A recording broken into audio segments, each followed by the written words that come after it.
बिस्मिल्लाहिर्रहमानिर्रहीम।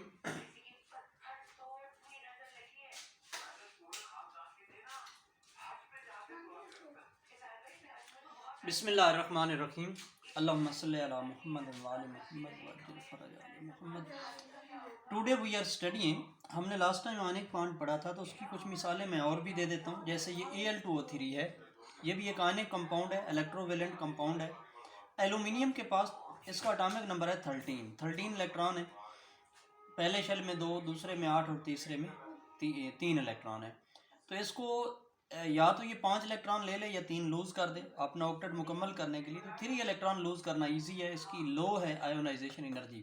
ये 3 electron loose कर देता है तो इस पर चार्ज पॉजिटिव आ जाता है। दूसरी तरफ ऑक्सीजन है। ऑक्सीजन में पहले शेल में 2, दूसरे में 6 इलेक्ट्रॉन है, टोटल 8 हैं। तो ये 2 इलेक्ट्रॉन गेन करके ये जो है वो, क्योंकि इसमें आखिरी शेल में 6 इलेक्ट्रॉन है, या तो 6 लूज़ कर दे या 2 गेन कर ले। तो 2 गेन करना इजी है। तो ये 2 इलेक्ट्रॉन हाईली ये इलेक्ट्रॉन अफिनिटी रखता है ऑक्सीजन, तो ये 2 इलेक्ट्रॉन गेन कर लेता है, तो ये ऑक्साइड आयन बन जाता है। अब ये एल्यूमिनियम पॉजिटिव 3 आयन और ये ऑक्साइड आयन, तो ये बना देंगे Al2O3। ये वैलेंसीज चेंज हो जाती हैं जब आप लिखते हैं आयनिक कंपाउंड को। तो 3 चार्ज है तो ये इसके साथ आ जाएगा, इस पे 2 चार्ज है, ये एल्यूमिनियम के साथ आ जाएगा, तब ये मॉलिक्यूल न्यूट्रल होते हैं। ओवरऑल कंपाउंड जो बनता है वो न्यूट्रल बनता है। तो इसलिए ये ऑक्साइड, ये कई सारे ऑक्साइड आयन बनते हैं, ये कई सारे एल्यूमिनियम आयन बनते हैं। तो इसको आप 2 से ज़रब दे देंगे, इसको 3 से, तो ये बैलेंस हो जाएगी। इसी तरह Al2S3 है। तो अगेन एल्यूमिनियम जो है उसके पास 13 इलेक्ट्रॉन है, पहले शेल में 2, दूसरे में 8 और तीसरे में 3 है। ये 3 इलेक्ट्रॉन लूज़ करके इस पर +3 चार्ज आ जाता है, तो ये एल्यूमिनियम केटायन बन जाएगा, +3 इलेक्ट्रॉन लूज़ कर देगा। इसी तरह सल्फ़र है, इसके पास 16 इलेक्ट्रॉन है, पहले शेल में 2, दूसरे में 8, 8 और 2 10, और तीसरे में फिर 8 इलेक्ट्रॉन आ गए, 10, तीसरे में फिर 6 इलेक्ट्रॉन आ गए, तब 16 बनते हैं।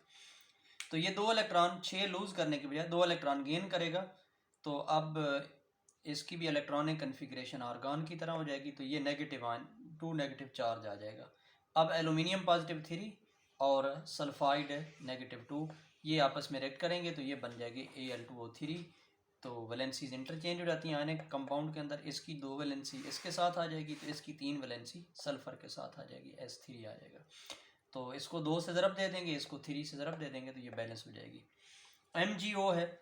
मैग्नीशियम के पास 12 इलेक्ट्रॉन है, पहले शेल में 2, दूसरे में 8 और तीसरे में 2 आ जाएंगे, तो तब ये 12 पूरे हो जाएंगे। तो ये 2 इलेक्ट्रॉन लूज़ करना इसके लिए इजी है, 6 इलेक्ट्रॉन गेन करने की बजाय। 2 इलेक्ट्रॉन लूज़ कर देगा, मैग्नीशियम पे +2 चार्ज आ जाता है। अब इसका ऑक्टेट मुकम्मल हो जाएगा। अब और इलेक्ट्रॉनिक कन्फिग्रेशन नियान की तरह हो जाएगी। ऑक्सीजन जो है उसी तरह, जिस तरह ऊपर आपने पढ़ा है, इसके पास 8 इलेक्ट्रॉन है, पहले शेल में 2, दूसरे में 6 हैं, तो 2 इलेक्ट्रॉन ये गेन कर लेता है, तो इस पे चार्ज नेगेटिव आ जाएगा और ऑक्टेट इसका मुकम्मल हो जाएगा। नियान की तरह इलेक्ट्रॉनिक कन्फिग्रेशन ये अटेन करके स्टेबल हो जाता है। तो अब मैग्नीशियम +2 और ऑक्सीजन -2 ये आपस में रिएक्ट कर लेते हैं, तो ये MgO बन जाएगा। वैलेंसीज चेंज हो जाती हैं, इसकी भी 2 वैलेंसी है और इसकी भी 2 वैलेंसी चेंज, ये कैंसल आउट होकर ये MgO बन जाएगा आपके पास। ये याद रखना है कि कोई भी आयनिक बॉन्ड 100% आयनिक नहीं होता। इसकी रीज़न ये है कि जो केटायन है, ये आपके पास है केटायन, तो ये एनायन को स्फेरिकल नहीं रहने देता, बल्कि उसका इलेक्ट्रॉनिक क्लाउड अपनी तरफ, जब वो इसके करीब पहुंचता है तो उसका इलेक्ट्रॉनिक क्लाउड अपनी तरफ डिस्प्लेस कर लेता है। तो इस पे नेगेटिव चार्ज और ये पॉजिटिव चार्ज थोड़ा सा इधर से रख जाएगा, सेंटर में नहीं रहेगा उसका न्यूक्लियस। तो ये रीज़न है कि ये पोलराइज कर देता है एनायन को। तो इसकी पोलराइजिंग पावर की वजह से ये, अब जितनी उसमें पोलराइज ज़्यादा करेगा उतना ही उसमें आयनिक करेक्टर जो है वो कम होता जाएगा। तो ये रीज़न है। तो no ionic bond is 100% ionic due to polarising power of cation. Anion is polarised. For example NaCl is 72% ionic, caesium fluoride is 92% ionic. Caesium जो है ये बड़े साइज का है, तो बहुत ही कम पोलराइज करता है F को, सबसे ज़्यादा मैक्सिमम इसमें आयनिक करेक्टर है, तो 92% आयनिक है ये। कोवलेंट बॉन्ड नेक्स्ट हमने पढ़ना है। कोवलेंट बॉन्ड, जैसे ये एक हाइड्रोजन है, ये एक दूसरा हाइड्रोजन है, दोनों सेम एटम है, एक इलेक्ट्रॉन इस हाइड्रोजन का, एक इलेक्ट्रॉन इस हाइड्रोजन का, ये शेयर कर लेते हैं। इसी तरह क्लोरीन के आखिरी शेल में 7 इलेक्ट्रॉन है, तो इसको 1 इलेक्ट्रॉन की ज़रूरत है। हाइड्रोजन के आखिरी शेल, पहला ही आखिरी है, 1 इलेक्ट्रॉन है, तो इसका एक इलेक्ट्रॉन और इसका एक इलेक्ट्रॉन ये शेयर हो जाएंगे, इसका भी ऑक्टेट मुकम्मल हो जाएगा, इसका डुप्लेट मुकम्मल हो जाएगा, तो ये HCl बन जाएगा। तो ये बॉन्ड जो है formed by the mutual sharing, जो बाहम उनके दरमियान शेयरिंग हो जाती है, म्यूचुअल शेयरिंग इश्तराक हो जाता है of electrons between two atoms is called covalent bond. जैसे H कोवेलेंट बॉन्ड है, H और Cl का कोवेलेंट बॉन्ड है, H और Br के आखिरी शेल में 7 इलेक्ट्रॉन है। तो ये मैंने इलेक्ट्रॉन दिखाए हैं, ये 2 2 4 और 2 6 और ये एक सातवां इलेक्ट्रॉन इसने इधर शेयर कर लिया है, तो इसके आखिरी शेल में भी 8 इलेक्ट्रॉन आ जाएंगे, तो इसका जो है वो ऑक्टेट मुकम्मल हो जाता है, तो ये HBr बन जाएगा। और भी कई मिसालें हम दे सकते हैं। टाइप्स ऑफ कोवेलेंट बॉन्ड, इसकी 2 टाइप्स हैं, एक है पोलर कोवेलेंट बॉन्ड और एक है नॉन पोलर कोवेलेंट बॉन्ड। अभी हम पोलर कोवेलेंट बॉन्ड के बारे में पढ़ते हैं।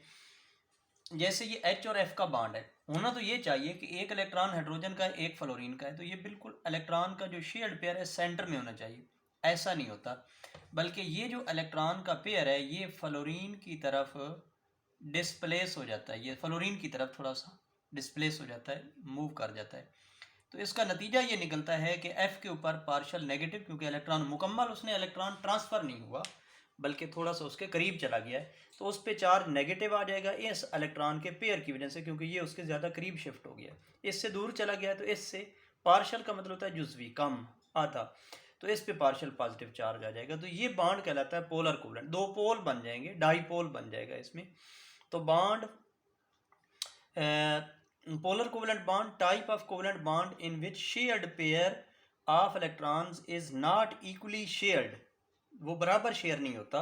इट इज़ डिस्प्लेस्ड, ये हरकत कर जाता है, डिस्प्लेस हो जाता है, जगह तब्दील कर लेता है टूवर्ड्स मोर इलेक्ट्रोनेगेटिव एटम, ज़्यादा इलेक्ट्रोनेगेटिव एटम की तरफ, जैसे यहाँ फ्लोरीन है। This more electronegative atom develops या बिल्ड्स अप, ये डेवलप कर लेता है, पैदा कर लेता है partial positive charge, partial negative charge, and other atom becomes partial positively charged, जैसे ये हाइड्रोजन है। तो it is bond between the unlike atom, dissimilar atom, मुख्तलिफ एटमों के दरमियान, डिफरेंट एटमों के दरमियान ये बॉन्ड है। जैसे H और F का बॉन्ड है, ये वाटर में H और ऑक्सीजन का बॉन्ड है, ये पार्शियल पॉजिटिव क्योंकि कम इलेक्ट्रोनेगेटिव है, मोर इलेक्ट्रोनेगेटिव पे पार्शियल नेगेटिव चार्ज आ जाएगा, ये हाइड्रोजन पार्शियल पॉजिटिव है। CCl4 है, तो ये सेंटर में कार्बन, ये 4 Cl हैं, तो पार्शियल नेगेटिव, ये भी पार्शियल नेगेटिव, ये भी पार्शियल नेगेटिव और ये भी पार्शियल नेगेटिव, तो कार्बन कम इलेक्ट्रोनेगेटिव है, इस पे चार्ज पार्शियल पॉजिटिव आ जाएगा। इसी तरह CH4 है, तो ये 4 बॉन्ड हैं, टेट्राहेड्रल शेप है इसकी, तो कार्बन और हाइड्रोजन बॉन्ड है, ये भी 4 हो गए। तो हाइड्रोजन कम इलेक्ट्रोनेगेटिव है, इसलिए इन हाइड्रोजन के ऊपर चार्ज पॉजिटिव आ जाएगा, ये पार्शियल पॉजिटिव, इस पे हाइड्रोजन पे भी पार्शियल पॉजिटिव, ये हाइड्रोजन भी पार्शियल पॉजिटिव और ये हाइड्रोजन भी पार्शियल पॉजिटिव। कार्बन पे पार्शियल नेगेटिव चार्ज आ जाएगा क्योंकि ज़्यादा इलेक्ट्रोनेगेटिव कार्बन है। बी बोरॉन ट्राईफ्लोराइड है, तो बोरॉन पे पार्शियल पॉजिटिव चार्ज आ गया। फ्लोरीन ज़्यादा इलेक्ट्रोनेगेटिव है, तो पार्शियल नेगेटिव, इस फ्लोरीन पे भी पार्शियल नेगेटिव और इस पे भी पार्शियल नेगेटिव। CO2 मॉलिक्यूल है, तो ऑक्सीजन, ये डबल बॉन्ड है कार्बन और ऑक्सीजन का, इधर भी डबल बॉन्ड है, इसकी लीनियर शेप है, तो इस पे पार्शियल नेगेटिव चार्ज आ जाएगा। कार्बन कम इलेक्ट्रोनेगेटिव है, इस पे पार्शियल पॉजिटिव और इस पे पार्शियल नेगेटिव। ये याद रखें कि CCl4 है, CH4 है, BF3 है, CO2 है, इनमें पोलर कोवेलेंट बॉन्ड्स तो हैं लेकिन ये मॉलिक्यूल नॉन पोलर हैं। उसकी रीज़न क्या है कि ये क्यों नॉन पोलर है, ये जो तीसरी कैटेगरी में हमने एग्जांपल्स दी हैं, ये जो इस तरह की इनकी शक्ल है, ये टेट्राहेड्रल शेप है, ये ट्राइगोनल प्लेनर शेप है, आगे हम शेप्स ऑफ मॉलिक्यूल्स पढ़ेंगे, इसकी लीनियर शेप है। तो ये इंडिविजुअल डाइपोल्स जो हैं इस तरह से अरेंज हैं कि ये एक दूसरे के इफेक्ट को कैंसिल कर देते हैं। ये मैंने लिख दिया है, because individual dipoles are cancelled out, क्योंकि वो कैंसिल आउट हो जाते हैं, इस वजह से ये नॉन पोलर मॉलिक्यूल है। तो ये तो था पोलर कोवेलेंट बॉन्ड। अब इसकी आगे हमने पढ़ना है नॉन पोलर कोवेलेंट बॉन्ड, वो इंशाल्लाह नेक्स्ट पढ़ेंगे। थैंक यू, अल्लाह हाफिज़, अल्लाह